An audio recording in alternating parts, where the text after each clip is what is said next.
Yeah, cool. All are here. Good morning. Good morning. Good morning, everyone. Yeah, good morning. Welcome to South India Business Week, the first session today. And first of all, thank you all for joining the first session of South India Business Week. And I think like all you know, the topic of this session is from start to scale, navigating the startup journey in South India. So we have panel members of Hanish from Neevay, and we also have Apurva from Zuvi Gifts. Hi, Apurva. Hello. And we Hello. also have Upendra from Frontlines, EduTech Private Limited. Hi. And also we have Sruthi, the founder of Sungreen. Hi. And Souvik, Banerjee, the CEO of Kryptaroid Digital Solutions. Hi all. Hi. Hello. So can we start the session now?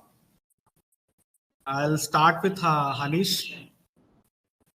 Hanish, can you share me the story behind founding the Neevay and the inspiration behind its mission Yeah, or vision? sure. So, Neevay journey, I started from the classroom of IIT Bombay. So, I'm not that young. I've not recently passed out from IIT Bombay, but after 16 years of working with corporate in companies like Accenture, Cognizant, managing global clients, I found that there's something missing in my life, and I'm just stuck in my 9 to 5 job, living weekend to weekend life, and all those things. So I decided to do an MBA. My ever pending task in my head, which I was not able to do when I graduated from college in 2007. So I enrolled for an executive MBA program, which is a joint program of IIT Bombay as well as Washington University. So that's where it changed my life completely, and I got in touch with entrepreneurs, which were part of the my batch cohort. So that's where this all started. So Neevay, after many modules, when business was going in my head, teachers were pushing business in our head. My peers, I was like surrounded by a lot of entrepreneurs, and it was always my childhood dream was that I want to have my own company, and maybe I saw you guys with a factory because I'm the kind of lived my young age in 90s, and people used to have factory that time. So time pay, I used to think that I will have one day one factory of my own where thousands of workers are working. So I started exploring that. Oh, okay, let me live my, when I'm doing MBA after 16 years. Let me also see if I can have some problem identified from some industry which we can solve right now. So two of my friends, they are from construction industry. So I joined hands with them. I mean, I was already like 1 year hearing a lot about their businesses, their company. One of them is running a listed company. Many challenges we used to go to Bombay together. So I found this problem of the construction industry, which really hit me because I am from the technology background. So it is like, okay, I can solve this problem using a technology. It's about the vendors. So construction industry is actually a second largest industry of India, but at the same time, that is very fragmented and unorganized. I would not call it unorganized, but I would call it a fragmented industry. So vendors are working in silo, projects are working in silos. Uh, they have the problem of finding the right vendor at right time, but a lot of companies not even aware of that problem. So because they have lived with that problem for years. So I found that an opportunity that, okay, can we do something to make that solve that problem? Then we did the market research, and there were a lot of companies who provide the database and everything. So I was just like, what is missing? What is still missing? Like when people have the information, what is still missing? So that's where this all started, and we put the nucleus of this company in 2022 January, and then we all three did the market research, and fortunately I had a lot of research, a lot of insights from their companies itself. And I took the plunge of leaving my 9 to 5 corporate job. So I resigned immediately as soon as I founded, I registered this company in MCA, and that was the first thing we did to start this. So yeah, from the day one, I have never moonlighted. I've never done the job and the business together. So from the day one, I'm committed to my entrepreneurial journey, which I started. And it's been a roller coaster ride, of course, a lot of things. And today our topic is about scalability and the growth to scalability. So I have few things which I want to share with the audiences, but I'll park it for later so that I give everyone else chance to also speak about. I'm very passionate about my journey and everything. I can speak for 2 hours. So I'll take a pause here. I'm sorry if I took an overtime or I took an No, additional. that's totally okay. Like it's such an inspiring story that you have shared initially. So next we'll go to Apurva. Apurva, like you are into the gifting space, and what is the inspiration of creation of the Zuvi gifts, and how does it differentiate itself in the competitive market of gifting startups? Okay. First thing I want to agree to Hanish sir. The way he said we are all passionate about our journey and we can talk about our journey to whatever limit, right? So I agree to that. Okay, coming to your question, I want to answer the second question first. How is it different from other things, right? So there are a lot of companies like Zuvi Gifts. I'm not saying Zuvi Gifts is different or we are doing something very unique in the market. To be honest, every nook and corner of Hyderabad has somebody who's doing gifting from home. Every lady, household, housewife, whatever it is, like some girl who wants to just do something, we will have competition in every nook and corner of the city. But what makes us different and what makes us stand out is one, my network. I have a huge network of vendors. So the automatically when you have such network of vendors, you have so competitive prices. I can't even tell you. I can give you a price of like in three different variations. If there is another company quoting bigger than us, we can compete with the price. So that is what makes us stand out. And I mean, I've heard it from our sources that we stand out in our quotations. That is one thing. And second thing, your first question, what inspired me to bring up this company? I took this inspiration from a gifting company in Jaipur. I saw them scaling up in COVID, and I thought this is a very nice idea.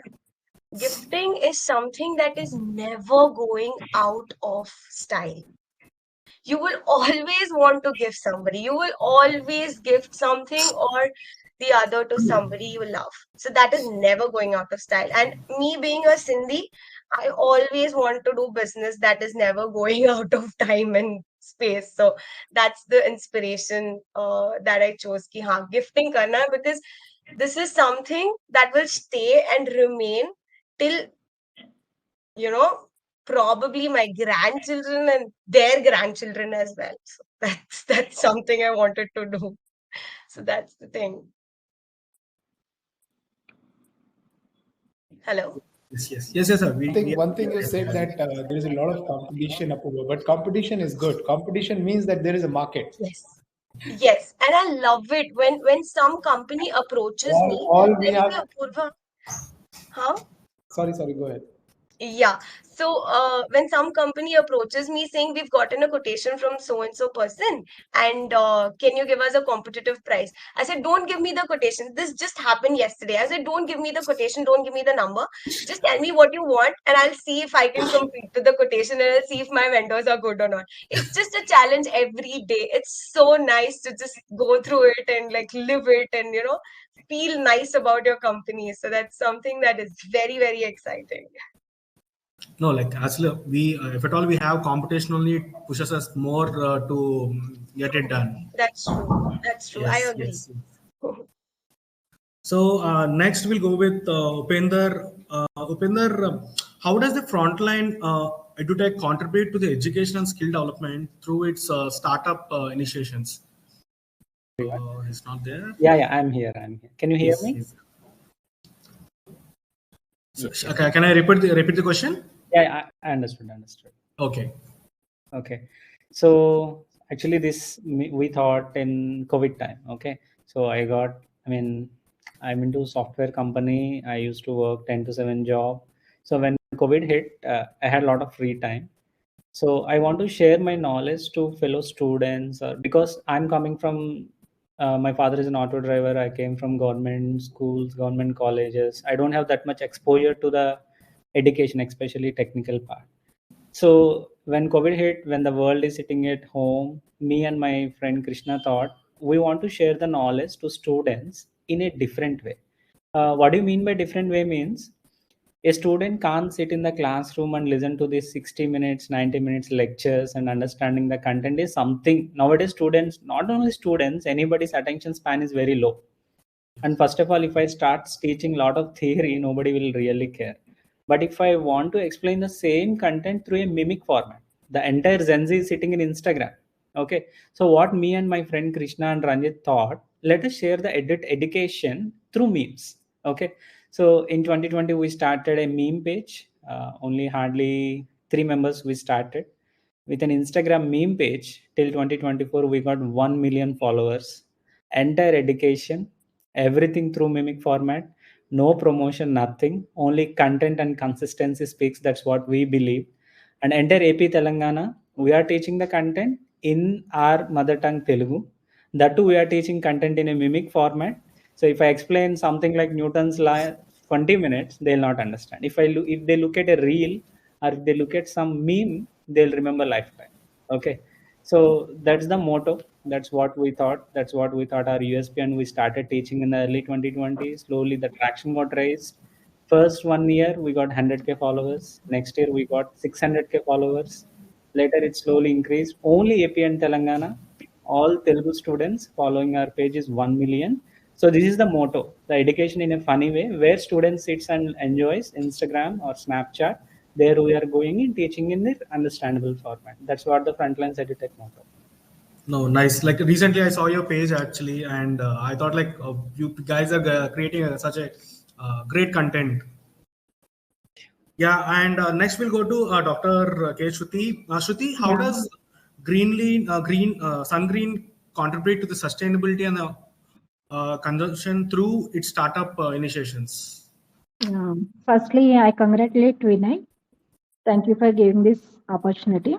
Thank you. Actually, basically, my background is horticulture and landscape development.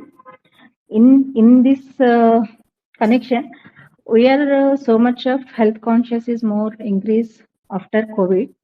But here only, what is the process of cultivation, how to marketing, how to grading, everything is unknown to the farmers. Main problem is farmers are not educated. That's the reason only. We suppose our government employees or any NGOs can guide the farmers in right way. They can do in technically and they can do marketing in one professional sequences. So that's the reason I worked as a horticulture officer in government sector in 6 years. In between, I done that MBA marketing. After I resigned that job and I established my Sungreen in 2014. So my motto is every farmer become a agri entrepreneur. So that's why I am working with like that guidelines, whatever awareness to the farmers, whatever the marketing strategy or technical accepts. We are conducting some meetings and training sessions and some exposure visits to the farmers. Yes, cool. But like the quotation is nice. Like every farmer is an entrepreneur. Yeah. It's a good one. So next we'll go to Souvik. Souvik, like how is your company support startups in their digital transformation journey, and what is the key digital solution offered to the startups in South India? First of all, good morning everyone. I'm Souvik Banerjee. I'm basically from. Your voice is like little low actually. If at all you can increase your volume. Am I audible now? Yes. So I'm looking from the technological background, and I saw a gap in Calcutta that there are a lot of businesses that are not transforming their journey into the online sphere. They are having a considerable amount of sale, but everything comes from their offline shop or offline business. Then I came into that gap and transformed their space to online, and now they are doing business of at least 3x of it. So basically, what we do is we are giving digital marketing solutions, we are giving services like web development. In recent time, we have also started giving services like Souvik, cybersecurity. sorry to interrupt you. You guys are like, can hear Souvik? No, right? Souvik, your voice is very low actually. Just a second. Am I audible now? Yes, yes, yes, yes. Yeah. So basically, I am from the technological background, and I saw that there is a huge gap in the market where small players, small businesses are only concentrating on their offline sales and offline market. And I saw the gap, and I started transforming their journey into the online sphere also. And now some of my clients are doing businesses of at least 3 to 4x from that they were doing before.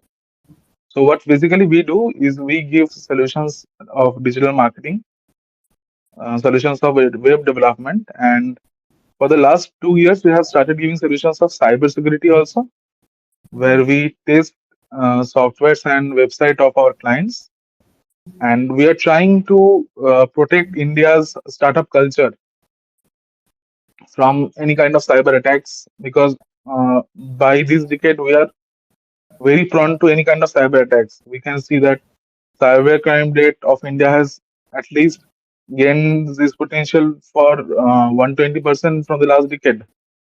So what we are doing is we are protecting startups, we are protecting organizations from this kind of cyber attacks. Okay. So next again, Hanish, we are back to you. What are the challenges that you did you face during your initial stages of building Neevay, and how do you overcome them? I think the major challenge we all entrepreneurs face is whenever, and especially when we are trying to create the market, is that you really have to position your product well. So, in the very first early days, I also was the victim of these challenges where the positioning was not right, and people were saying, no, we are able to do the business from years, and we have a lot of vendors in our already mighty database. We have these many vendors with us and all those things. So yeah, I mean the positioning plays a very important role, and as I always believe that entrepreneurship is like learning at each and every stage. So we learned, and how we learned is that we I believe, and I learned it my this way. I mean, all of these by burning my fingers, burning my hands, and everything. I learned it hard ways. But I want to share this with all the new entrepreneurs, or all the people who wants to start their startup journey.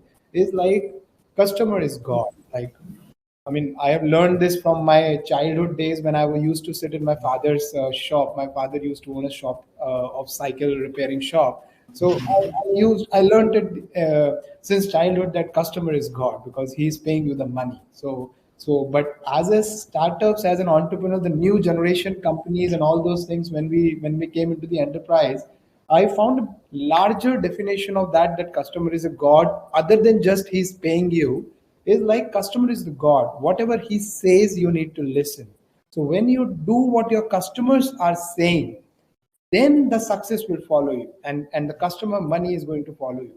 But when you do things what you think is right, or your team feels that that is right, you may end up hitting the deadlock, because so important is from the day one that you create something which is a very minimum viable product, we call it whenever it's a product. So and then you go to the market, let the customers say it's a bad product, but hear them that why it's bad, what is missing, what do I need to do to get it to the right place or get it to the right. and then learn from it. So customer should be the voice. So this is what I really had the challenges in my early days. We are still facing those challenges because I mean, the day I stop facing challenges means that I'm not growing, or the company is not growing, right? So we still face a lot of challenges. Challenges changes, but we keep on facing those challenges. So this challenge what we faced in initial 1 year of the company, when because in 3 months I launched the MVP in the market. And the reason for launching that small product, even I did not like it, to be very honest. And the reason for that is we just wanted to go in the market and see that what customers are feeling about this whole idea. Because when you go to customer through a market research, we did market research, we did primary research, we called customers, hundreds of customers, and all those things. What they say is completely different from what they will do when you go with them with the real product. So there is a very nice book which I would want to recommend to all the entrepreneurs. The Mom's Test. Moms? The Mom Test. It's a Okay. pink color book, very small. It's like maybe 100 pages, small size book, but it's a fantastic book. So that tells us that what customer is saying, what kind of questions you want to ask the customers, what should you be asking. Like mom will never say that. If you go to your mom and go with your idea, she's never going to say, beta, your idea sucks. She's always going to say, your idea rocks, beta, you're going to rock the world, because that's what she does. So every customer in the primary research is like a mom. So you have to put the right questions in front of them. And I did not know that earlier. So I relied on the market research, but I created a product. Fortunately, I did not create a full blown product. I created a very small MVP kind of a thing and launched it to the market. Hit the roadblock on the very first few months, but slowly and gradually we heard what customers were saying. We did what customers want, and now we are able to position our product right. Now as well we are hearing them. So whatever feature we create in our portal or our application or platform, whatever we call it, we only create when we see the merit in the customer's ask and when it is coming from more and more of customers. So we interview. I try to meet one customer in a week still, of any size, even if it is a vendor who is paying us a very small amount to come to the subscription, or it's a buyer company who is a very large construction company. I sit with them. I try to meet at least one company in a week and understand that what is there, not about my product, about the market.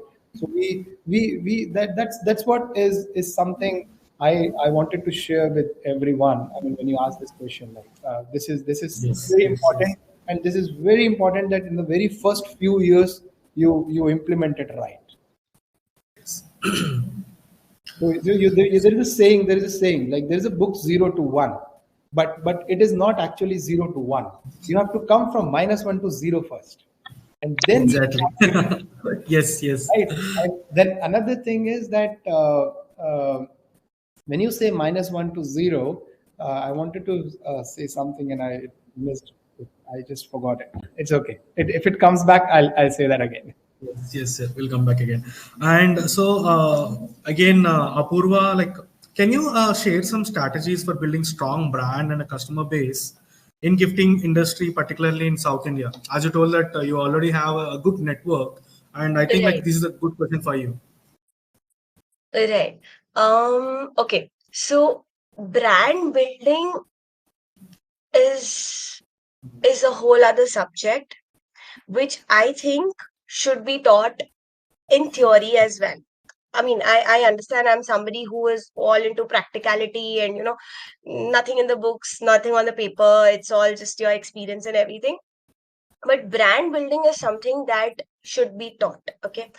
Me being, okay. So I would take 5 minutes, quick history of what I've gone through and why I've come here and all of that.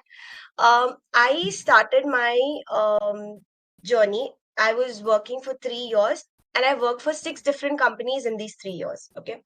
One, because right from my start, like right from the degree college, I knew that I want to do my own business.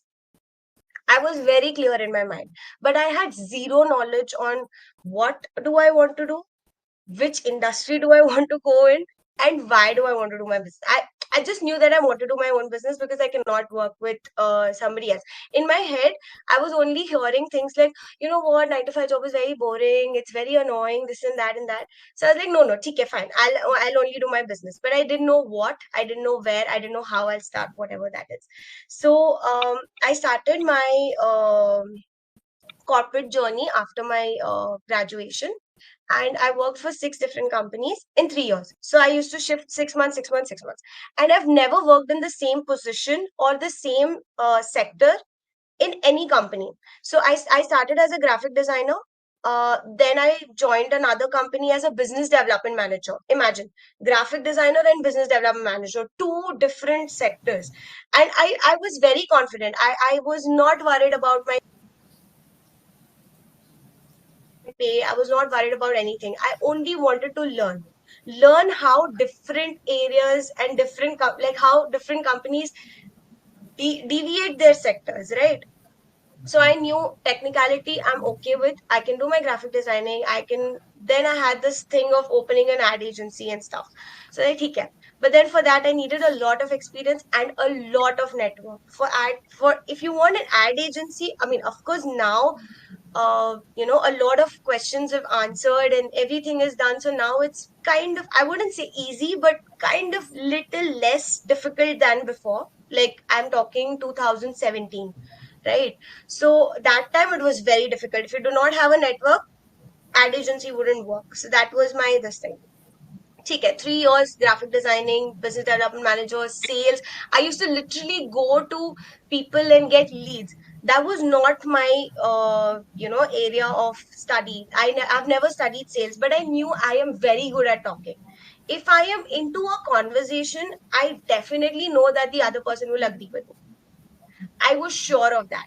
I had this quality since my childhood, and I used to get my work done from anywhere. So I mean, of course, a lot of role of my mother was into it, because my mom was the one who actually scaled it and like, Apurva, channel this because you're very good at sales. I'm like, okay, good. Now I know that I'm good at sales.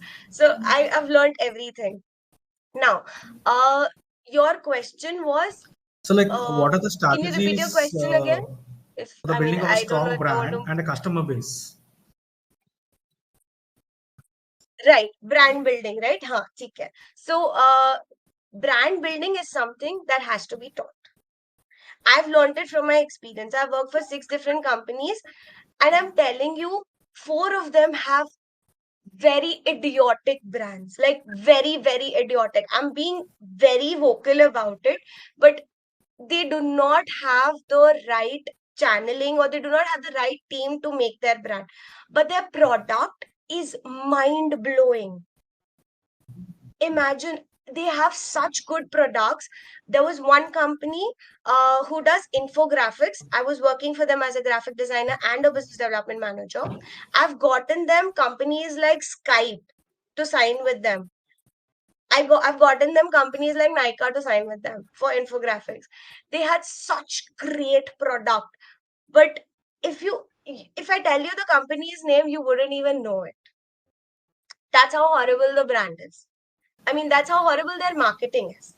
So my thing from day one was, I need to, if I'm doing business, I need to know that 100 people know about my business on day one. When I launch it, I should be sure that 100 people know about my business, not about me, about my business. So that's how strong my Instagram game was. Because during COVID, I was like, no, this is it. This is the right way to market my brand. And my Instagram game was very strong. Of course, it goes with a lot of efforts of putting up everything, to taking pictures, and I get so annoyed while taking pictures.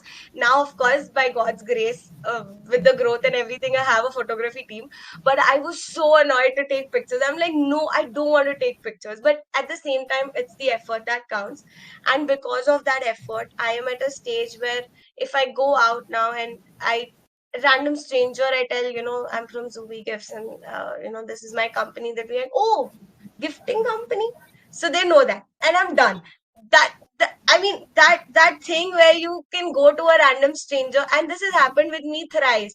I was traveling, and then I was just working on my Instagram or something, and they're like, Zuvi gifts ko dekh rahe ho? I'm like, yeah. Like, you know what? I've ordered from them. They're very nice. They don't know I'm the founder, and I don't want them to know. I just want them to know about my company, and I'm done there. Like, that's my job. That's it. That is one thing. Like, your brand building should be strong, and your brand building comes from you. If it's your company, only you can build your brand. If you don't know how to answer questions that why is your brand different, what is different, and how you want to build your brand, and where you want to market your brand, no matter how expensive your sales team is, you will not be able to build a brand. It's the founder, the co-founder, and the main committee that has to be focused on brand building. Otherwise, it doesn't work. No matter you give lakhs to people, they will not be able to help you with it, because at the end of the day, it's you who have to know what your product is and where you want to market it. That's one thing. And when you know that, your clientele becomes very easy, because you attract your clientele. You literally attract your clientele with your marketing. When you know your marketing game and your brand game, it's done. You don't have to work any more further for that. My clientele has only come from Instagram. Of course, now it's very easy to retain them, because I'm very sweet at talking, and everybody is like friends with me and all of that. My clients are literally my friends. And of course, no, I mean, I actually agree. The industry that I work in, I have to be sweet to them. I have to be friendly to them to get to know what they want in their gifts. So that is something I have involved in. Like, I be friends with my clients, because that's when I'll get to know what they want as in their gifts or whatever. But every company and every startup has a Strategies. different strategy. You probably, you can't be friends with your clients if you're in construction industry. They'll be like, discount de do and all of that. That doesn't work there. I agree to that.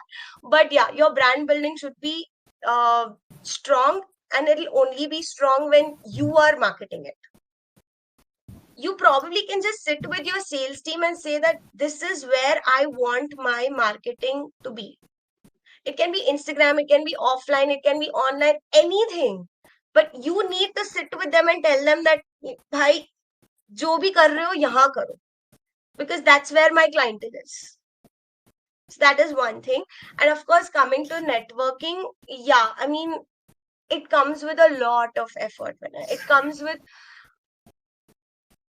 I mean, I can't even tell you. There are days that I have taken calls in, like, of course, in the starting stages, I've taken calls of my clients at 11:30, and I used to work till 3 o'clock in the morning.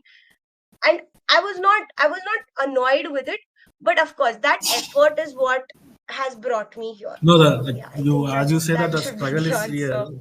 Of course, like in the initial stage, there will be a one-man show every time when you start the startups.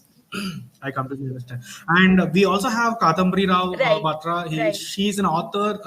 She wrote a book for startups. So what we thought is, like, as this topic is startup, she's the one good panelist.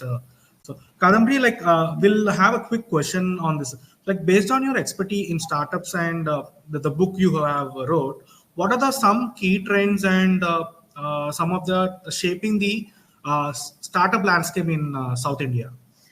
So, hello everyone, and my apologies for joining late because apparently this session doesn't work on mobile devices. So I had to fire up my laptop, and that took forever.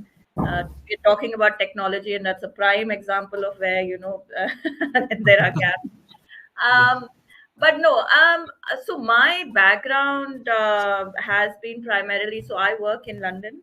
I live and work there, and the last 25 years has been with technology companies like I mean, my last role is with DXC Technology. So I head their UK and Europe business for insurance, which means that services that you sell to insurance. And as you might appreciate that in most of these traditional industries, financial services, retail, there's tech companies coming in or technology being used to create startups. So you've got insurtech, fintech, retail tech, health tech. And I mean, the work that's happening there in terms of the services that are being provided, in terms of the new business models that are coming up. That's mind blowing. So I've had this unique opportunity to sort of look at how India, the India based startups are coming up globally, and sort of looking at it from outside in. So in India, when I assume most of you are working in the Indian sort of markets here, we have this viewpoint of what we're doing here and how we can take that out. What I've had this While I've had this opportunity to sort of look at how UK, certainly because UK and Europe are my markets, I to look at how they view startups coming out of India and establishing their base in the UK, and how we can sort of leverage that. And I've had a lot of examples, certainly with my work, where I've seen this. I think specific to South India, I have to say, I mean, my knowledge is more India centric rather than just based in South India. But one thing is for sure, Bangalore. So I did my education at ISB, so which was many, many years ago. I know I don't look that old, but it has been many, many years ago. But Hyderabad was this, at that time, this unique melting pot where there was a lot of activity happening. I'm talking 15, 20 years ago. Today in Bangalore, so many startups that are coming up. And a lot of those which we look at from a UK perspective to see if we can work with them. I think trends wise, for me, the most exciting things are happening in traditional industries. And for me personally, when I think about financial services and insurance is a hugely underpenetrated market in India. Um, so when we think about insurtech coming up and fintech coming up globally and the kind of investments that are happening, I think GoDigit is a great example of an insurance company, that's insurtech company that's done phenomenally well in India in the last 5 years.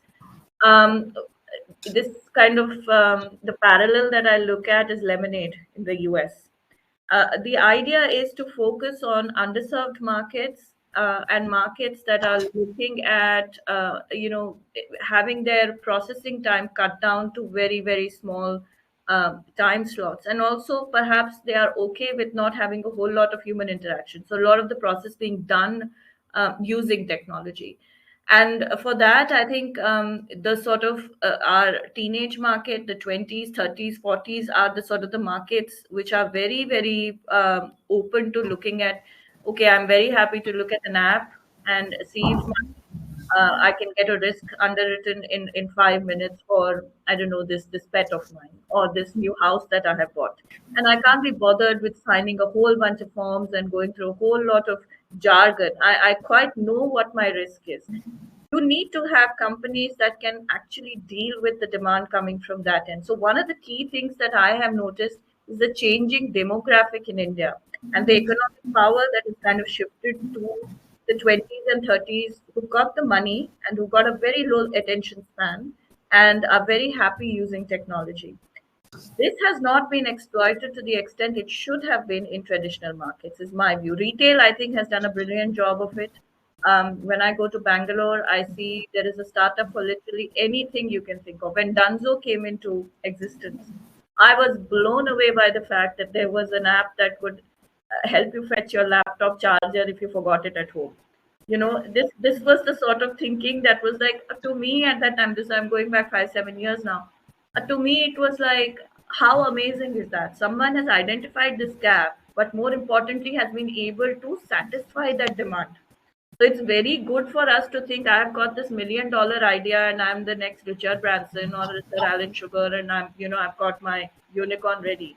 But how many of us actually take it to that idea, to ideation, to execution, and to fruition and make it $1 million? Very few.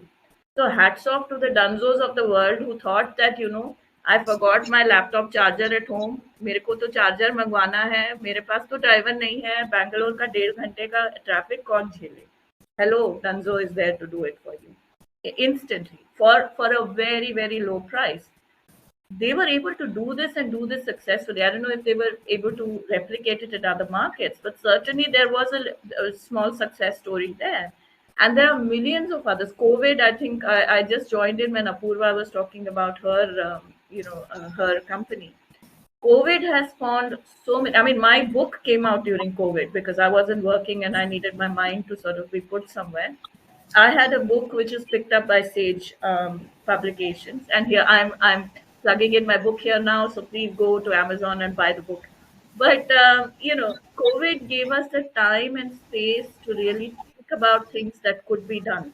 Exactly. Uh, Demands that came up, which were not there earlier. Amazon became, I mean, Jeff Bezos became the richest man during COVID, and here companies were tanking and people were fearing for their life, and he became a billionaire many times over.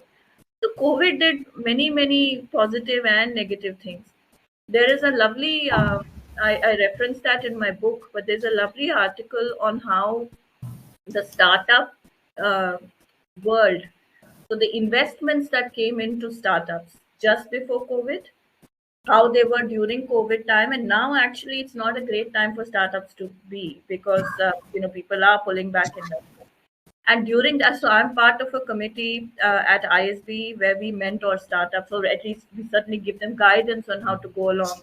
And a lot of them are students. A lot of them just come to us, who have been referred. And I kid you not, the number of ideas that came to me, which were, I mean, some of them were absolutely weird. So some are, and then some of them I thought did have potential, but did not have a business plan to back it up. But there were things like, there's a lot of trash in Delhi. So here, so my base in India is Delhi, and they wanted to collect a lot of this trash from Delhi and NCR regions and actually try to create a specific portions of that trash needed to be picked up and converted into biofuel, which is a great idea. I mean, on paper, but to be able to just the first step of the logistics of collecting that trash and being able to separate it out, and it just required, it just did not seem at that point to be viable enough. So there were a lot of things that came up and a lot of things that tanked during COVID and post COVID. I think we went through some adjustments. To me personally, I think just personally, and this is purely from my experience and what I have been seeing, I think traditional industries, first thing that I see, traditional industries still continuing to try to stay ahead of the curve and invest in technology, either as incubators or as someone they can collaborate with. Big tech entering traditional markets in order to create startups. I think a key thing for me has been that earlier, a lot of the venture capitalists funding was more easily available. We had a unicorn coming up like every other week. There was a unicorn announcement. So that $1 billion simply lost its value. We don't see that now. And I think people are being more prudent about where they're putting their money. But I think South India, to me, I'm a South Indian myself, based in North India. But to me, South India still remains the hotbed of innovation and work ethic, professionalism. I mean, I'm always so heartened when I go to Bangalore because at every corner there is a building with 5 startups in it. And clearly they're all working because they have leased office space and there are people in there. So clearly they're making money. And I think that is something when we, certainly in the UK, when we look at collaborations, we're always looking at companies primarily based in Bangalore and Hyderabad that are coming up.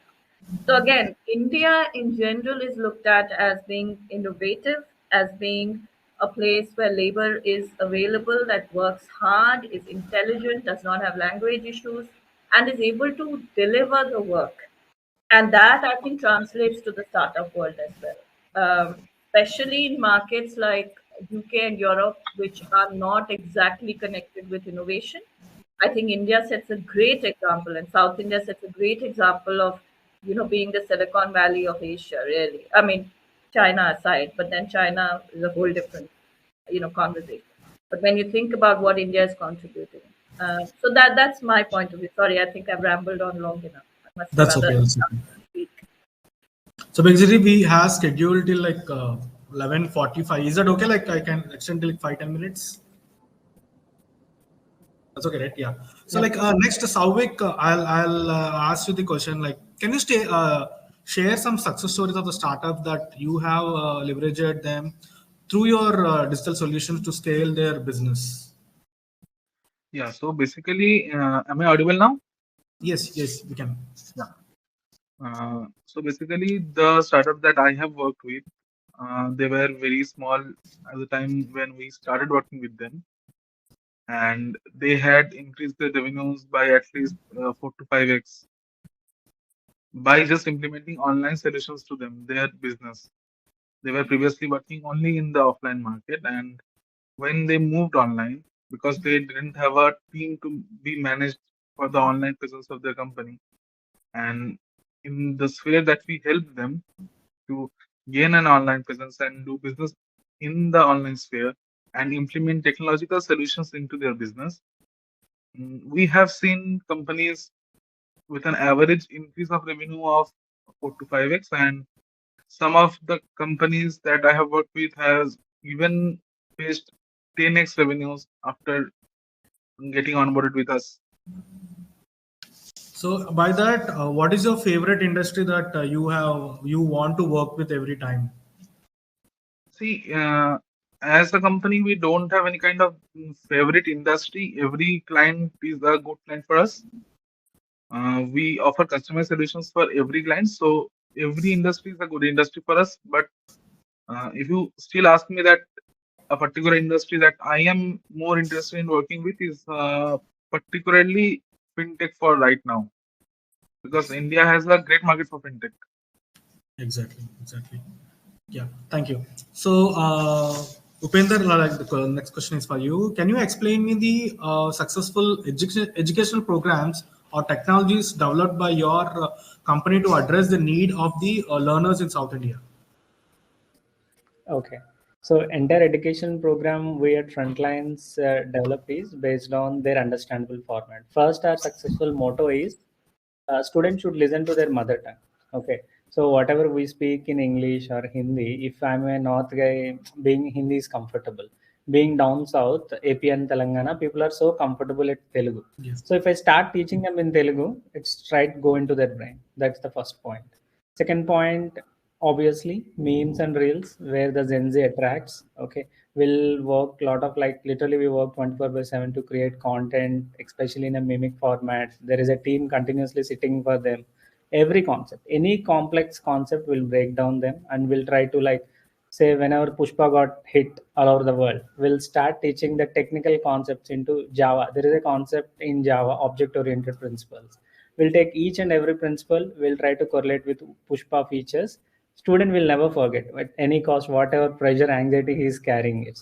So this is the success motto. We try to build all the fundamental programming languages for a BTech or BS graduate who is looking into IT side. All the fundamental programs, Java, Python, SQL, these are all made into their mother tongue. And especially there is one more feature we added is I'm a person who worked in around 7 years IT industry. So we took people from the industry veterans who already worked in the industries, be it core side or be it IT side. We brought them into our company. We sat together. We designed the curriculum such a way that exactly meets their industry standards, not the because there is a gap. To be frank, we should agree. Whatever the college is teaching us, what the industry is expecting, there is a gap. Okay, these gap is addressed by maybe tier 1 tier 2 colleges, but we actually most target tier 3 students for the gap fulfilling concepts, that too in their mother tongue, that too in a mimic format. All of our courses in the same way designed, and successfully we are delivering that same motto. That's good to hear. And next question, like Shruti, for you, can you explain me some examples of the innovative solutions or the projects taken by Sungreen to address the challenges in South India?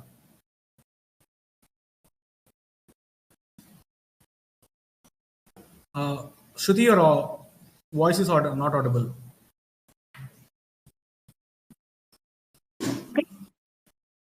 Voice is okay? Hello. Yes, we can hear Voice you. is okay? Yes, yes. Yeah. Once again, repeated the question. So, what are the can you share some examples of the innovative solutions or the projects taken by Sungreen to address the challenges in South India? Yeah. From my sun green, just example, this is the mango season. So in this mango season, all the farmers will do work in field and get the product from the garden, but they cannot know the what to do or how to do the market in better price. That time we will initiate the farmer, and you can use the retail marketing. Every farmer can get the retail, not a wholesale price, get a retail price. It means the middle person involvement is will be removed from my side. I work with like this because the direct supplier and consumer is the main chain in the market. Whenever that possible, it will be a benefit to consumer as usual as a farmer or producer or supplier, because rate will be fixed in who are the fixed the rate nowadays. The middle person will be fixed the rate, but not only farmer or producer, not only consumer, but we are the system. We can change that some implementation on marketing strategy, whatever some cluster wise villages selecting. After that, we will guide up the farmers how to tackle the consumers and how to stable to the price. After that, they realize their efforts, because they shows more efforts on the field, but they are not receiving the proper income from the garden. So in this connection, we given the marketing facility to the direct to farmers, not only mediators. That time they can receive the best price from my side, like Sungreen, who are the enter into the consumer also will take in the good price, because these in this connection, farmer and consumer only there in this chain. So obviously rate will be decreased in the observation of consumer. That is my intention. Good to know. And Kadambari, can you tell me some insights from your book that navigating the challenges or opportunities in startup ecosystem? Job opportunities? No, Like, the question for Kadambari. Yeah, okay. Kadambari, you like, yeah. Yeah, sorry. So you want me to talk about something. So I think one of the, I mean, again, like I said before, we all think that, we may have a great idea because we've identified a gap in demand or in society. And, I talk about disruption in a, certainly in the book, in a larger sense as well. So an idea is an idea. 50 years ago, women authors could not put their name on their books because they were not supposed to be to identify that it's a woman who's written the book. And that tradition continues even now. Today we have J.K. Rowling. So they used to use initials because they didn't want to identify as a woman. Today I can put my name on my book, and that's a great leap forward for women who are writing. But at that time, 70 years ago, this was a very disruptive idea that, oh, how can women write? How can you, this book will not sell because it's been written by a woman. And we have Agatha Christie, we've got Enid Blyton, we've got tons of women authors. So an idea which is disruptive, which challenges the status quo, is in itself, that is the biggest challenge, because the majority thought the status quo needs to be challenged for a startup or a new idea to become successful. And that itself is your biggest challenge. How are you going to, even if the demand for that idea or a need for that change is very real, there are so many things that need to come into play. For why is Silicon Valley successful? Why is Bangalore successful as a startup hub? And why not some other place? Because there are so many things that have to come into play. There has to be an environment that encourages you to think differently. Can you do that in Delhi? Let's just look at India, forget other countries with government issues or with political issues and religious issues. Forget all of that. Let's just compare, say, a Delhi to a Bangalore. Why is Bangalore more conducive to coming up with newer ideas? Why does it take an RRR for Bollywood to suddenly wake up and see that there is a different way of creating cinema that can shake the world globally? We've had this, but why do we need pioneers? Why do pioneers come out of South India and not the North? Have you thought about, not to say the North doesn't have intelligence or the idea, way to, because the culture there is very much rooted in, let us maintain the status quo, let us hold on to power, let us hold on to what works. Whereas in the South, it's about, let's do something different. I have an idea, I can get the resources, I'll do something different. And the government, the people, the companies, the investors, everybody encourages that. That is the first challenge you need to overcome. Whether that's a social change, whether that's a new idea, whether that's a startup, it needs to come in. It will only succeed in an environment where you are allowed to think differently and where you're not persecuted. Then the second thing, to me, one of the most important things that I have faced, even as a woman, because we have to balance various things. We have to also look at our families. We have to look at, going on with our careers. We may have to look at children. We may have responsibilities, and we have to do them all equally. So, to me, one of the bigger challenges has been about family. You may have an idea, which a startup especially, or any idea which requires change. You have to give your whole and soul into it, which means you're putting in 14 hours of work, you're trying to build a company, you're going after it hammer and tongs. What happens to all your other responsibilities? And I'm not saying that for men this isn't true, but I think for women it might be a little bit more challenging. That's all I'm saying. So the second biggest thing that you need to think about is, how do you look at the support system that is given to you by your family, and how do you look at not forgetting your family and your other responsibilities when you're chasing your startup dream, right? Or trying to change the world, because it will take your all, it will consume you completely. And that is half the time. And half the time women don't even succeed or come right at the top of the corporate ladder is because of this. Most of us fall out because, oh, we have children to raise, we have X, Y, and Z. Oh, the husband is doing well, come on, I'll sit at home and raise the kids instead. A lot of us will think, but husbands, poor things, they don't have those kind of luxuries.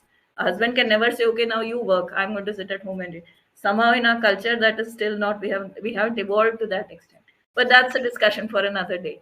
But what I'm trying to say is, unless you have those kind of mentors at work, that kind of support from family, and also to remember that when you fail at your startup, because a Forbes report actually said that 90%, the failure rate of startups is 90%. So 9 out of 10 ventures are going to fail.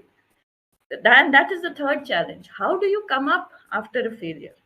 You learn from your failure, and you have all these platitudes. Of course, people will keep saying, oh, it doesn't matter, there is a lid for every pot, one door closes, one window will open, and all that. But ask someone who is in the depth of that failure, of that startup, of that dream, to get up and carry on.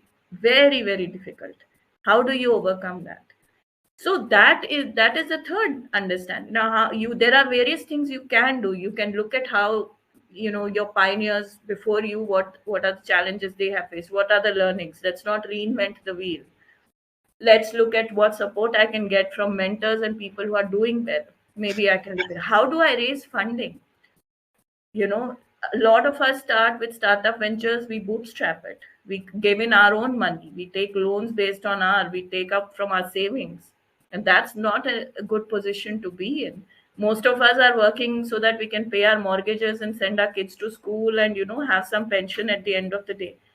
If you're going to put all of that chasing a dream, what happens to the rest of it? What happens to your family? What happens to your future if it doesn't work? So where do you get that funding from? And therefore then taking that begging bowl and going to every investor and saying, please give me money because my idea is great. And then they try to take a piece of the pie. Perhaps if it's a good idea, they would want to buy equity in your baby. Is that something you're okay with? This is your dream and you're sending it away to. I know how I felt when it was a book. When Sage decided to pick up the rights for my book, they made me sign a contract that the intellectual property no longer belongs to me. So once you sign the contract, it belongs to the publishing house. And would you believe it? There is also a clause in the contract which says, mine is a non-fiction book, but if this was fiction and this was converted to a movie, the movie rights, I will have no say in it. So the publishing house is going to make the money out of it, and they will decide what percentage I get for my creation. Imagine if you're going to a funding, an angel investor or some kind of a funding house and saying, "This is my dream. I need money to build my dream." And they say, "Okay, I want to buy this out from you, and we will take it." Where do you go from there? So that challenge of wanting to build that, your startup, your dream, and where do you get the money from? And we talk about failures, and that's the fourth challenge. You should be able, if a dream doesn't work, if an idea doesn't work, you should know when to back away, when to say no. And anybody who's been in sales will know this. You can keep, you have a pipeline of prospects you're chasing, but if you keep wasting your time on some people, on some prospects, then you let go of the others because you think this. You need to know when to back the hell off and say, "This is not going to work. Let me focus on something else." So, knowing when to pivot an idea is very, very important. And those people who are unable to pivot at the right time will die. The final thing, I think, I mean, there are many others, but some of these which are, to my mind, most relevant. One of the final things, if you are in a traditional industry, you reach what is called an inflection point if your industry is changing. If a bank decides that fintech is a ghost, it's not real, that bank is not going to survive.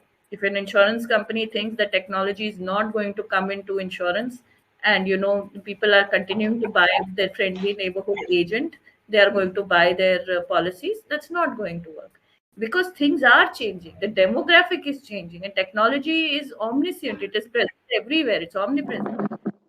So then, to close your eyes and say that I am not going to change with the times is also as. So, your idea might be about bringing in innovation to a traditional process, but you have to be always present with what inventions are happening around you, which are going to impact your industry. And I feel there is space for everybody. There will be a period of adjustment, but coexistence is absolutely possible. Insurtech it doesn't mean that traditional industry will die. Just because you're buying on Amazon doesn't mean you will not go to the mall. But to say that, Amazon doesn't exist and online buying does not exist, you are living in a bubble. So you need to change with the times. And that change, that is the biggest problem we all have. Because change we know is inevitable. It's the biggest truth of life. And that is the hardest thing for us to accept. Because we want things to be the way they are. We are the most, resistant to change. And that is inevitable. So that dichotomy first you need to overcome. You need to find within yourself your locus of identity. Are you driven by what trend is happening on Instagram, or are you really, this is about choosing what you believe in? Because if you're going to follow trends, you're going to fail. Trends will change every day. So is it coming from within? What is your locus of perception? How is that idea being viewed by? Is your locus of perception driven by everybody else, or is it about how you perceive the industry and how that's going to work? And finally, your locus of control. Are you taking responsibility for taking that idea to fruition, or you're going to say, "Oh, but it is the government, it is God, it is God knows what." Ultimately, your success or your failure is on you. Your team will work as you will tell them to. But ultimately, that responsibility is on you. If you are able to delegate, if you're going to have that team or not, to do as you would to identify your vision. So these are some of the things. I can go on and on. Again, I would say please read my book. But other than that, yeah, over to you again. I think Thank you. I want to add up something to build up thoughts in all the everyone who is here as a panelist, as well as all the viewers and listeners. As Kadambari rightly said that after COVID and now funds are not available in the market, right? Because earlier there were a lot of funds and people built startup based on funds rather than the idea. So what my thought process is that any idea if you have, and there are some legacy companies who are strong evidences of that. Like I'll take an example of Uber. Everyone should read the story of Uber. Uber was not started what Uber is today. Uber had an idea that, oh, there is a gap of the cab services. They provided the cab services with the banner outside the baseball game that call this number if you want a cab. They used to call. Everything was manual. So if we want to go from start to scale, first thing is we go from -1 to 0, what I earlier said. So Uber's story is the one which I wanted to reflect in that way. Facebook, it started with a college, then it started with a city. So first, if we have any idea, create it in a smaller market, considering no scalability. Don't think about scalability. It's okay.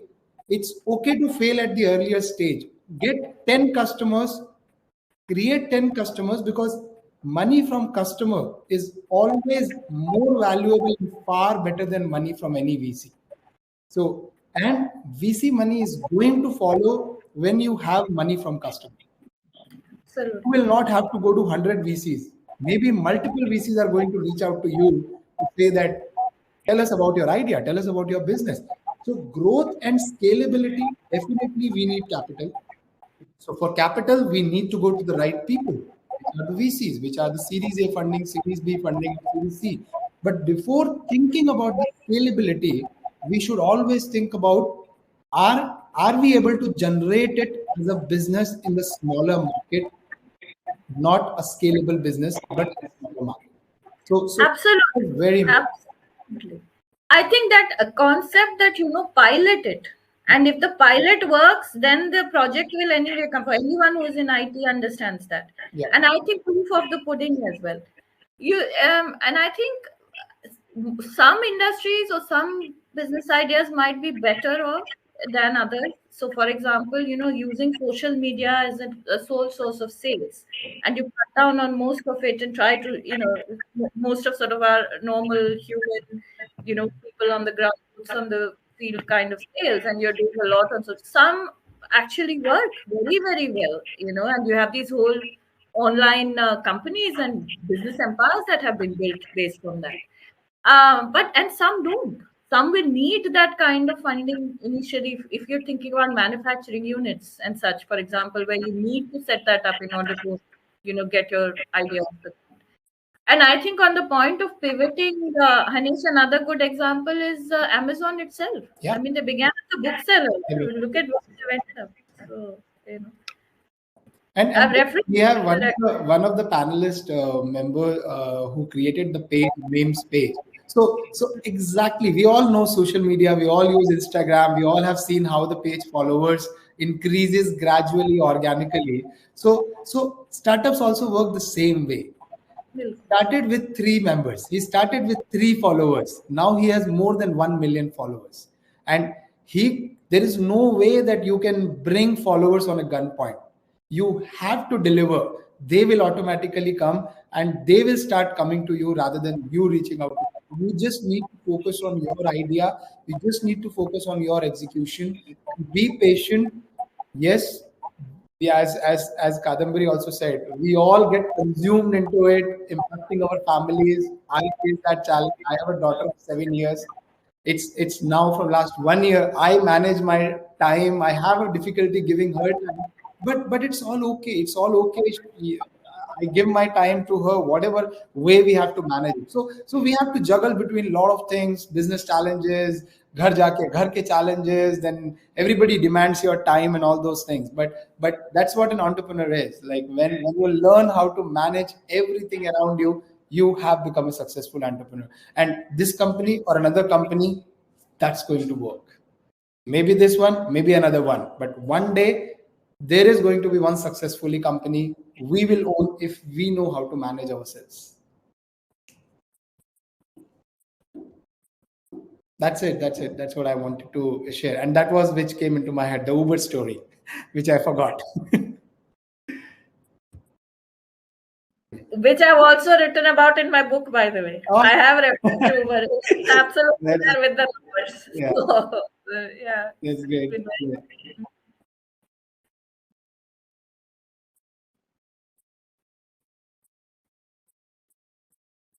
Yes, you can hear me now.